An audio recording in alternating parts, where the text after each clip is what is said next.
Ça commence quand je rentre ici. La musique sert aussi à créer une sorte de... Voilà, un espace comme ça. Moi, j'en suis venu à la peinture par la photo, en fait. Puis, j'ai commencé déjà en photo, j'avais une recherche plastique, hein, je travaillais pas mal autour du portrait, des mises en scène, bon bref, quelque chose d'un peu qui rejoignait un petit peu la peinture, hein, même si je ne le savais pas à l'époque. Et puis petit à petit, de fil en aiguille, j'en suis venu à la peinture, mais bien plus tard, et d'une façon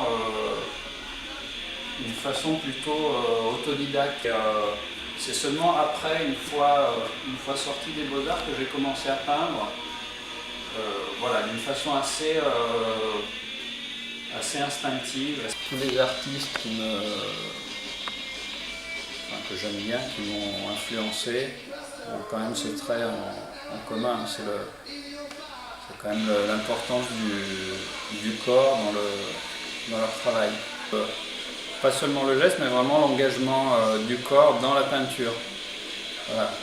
Par exemple, Rainer disait, voilà, une séance de peinture se passe très rapidement. Il y a, voilà, en une demi-heure, voilà, il y a beaucoup de choses qui se passent d'une façon très abrupte, pas du tout raisonnée.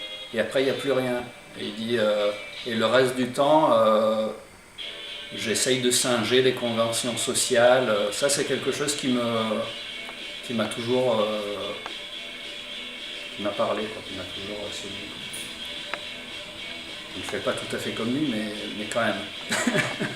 En fait, il y a ce qu'on fait sur le tableau, et puis il y a le moment où on n'agit pas sur la toile, et c'est la toile d'elle-même qui va, voilà, qui va agir, qui va sécher, qui va se mettre en place, et le regard qu'on peut avoir à la séance suivante.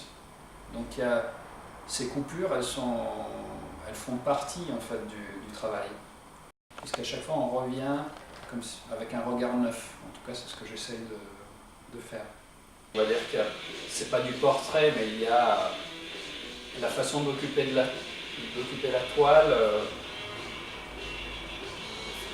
Rappelle le portrait, on va dire, la tête. Donc, malgré le fait que je travaille toujours de la même façon, j'ai pas l'impression de me répéter, c'est-à-dire que c'est une sorte de matrice que je peux utiliser sans fin, c'est-à-dire que ce qui se passe sur la toile est inépuisable. Parfois, oui, en fait, dans la peinture, il y a des moments de grande liberté. C'est pas une règle non plus, ça marche pas à tous les coups, hein. C'est ça qui est assez... Enfin, c'est pas évident, hein. Il y a beaucoup de frustration aussi, hein, dans le travail du peintre. Il y a énormément de frustration et quelques moments qui sont assez exaltants et où il se passe vraiment un truc. Je pense que c'est pour ça que la plupart des peintres recommencent, parce que évidemment il y a quand même quelque chose d'extraordinaire, sinon on ne le ferait pas.